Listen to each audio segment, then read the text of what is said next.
ఓరగల్లు గట్టు మీద నీళ్ల పంచాయతీ నడుస్తోంది. మాజీ మంత్రి ప్రస్తుత ఎమ్మెల్యే మధ్య క్రెడిట్ వార్ మొదలైంది. పంట పొలాలకు సాగునీరు అందించాలని డిమాండ్ చేస్తూ జనగామ జిల్లా దేవరుప్పుల మండల కేంద్రంలో రైతులు ఆందోళనకు దిగారు. జనగామ సూర్యాపేట జాతీయ ప్రధాన రహదారి చౌరస్తాలో బైఠాయించి నిరసన తెలిపారు. వరి, మిర్చి, మొక్కజొన్న పంటలు పూర్తిగా దెబ్బతిన్నాయని ఆరోపించారు. ఇది గమనించిన మాజీ మంత్రి ఎర్రబెల్లి దయాకర్ పొలాల్లోకి వెళ్లి పంటలు పరిశీలించారు. నీళ్లెందుకు రాలేదనే దానిపై అధికారులను ఆరా తీశారు. దీనికి ఎమ్మెల్యే ఎస్ఎస్విని రెడ్డి కౌంటర్ ఇచ్చారు.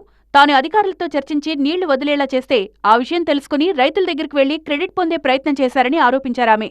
మినిస్టర్ గారితో కూడా మాట్లాడడం జరిగింది. మరి ఇవన్నీ చేసినాక మనం చూసినట్టయితే మన ఎక్స్ మినిస్టర్ గారు వచ్చి సొమ్మొక్కలది సోకొక్కలది అన్న విధంగా 2 రోజుల్లో నీళ్ళు వస్తున్నాయి అన్నది తెలుసుకొని వచ్చి ఇంకా ఒక ఫోన్ పట్టుకున్నారు. ఫోన్ పట్టుకొని మాట్లాడి ఇంకా అంతా చేసేసినట్టు చూపించిండ్రు. 3 సార్లు పాలకుర్తిని పాలించిన ఎర్రబెల్లి రిజర్వాయర్లు ఎందుకు పూర్తి చేయలేదో చెప్పాలని డిమాండ్ చేశారు. ఇప్పుడు అధికారం పోగానే రైతుల దగ్గరికి వెళ్లి సానుభూతి పొందే ప్రయత్నం చేస్తున్నారని ఆరోపించారామె.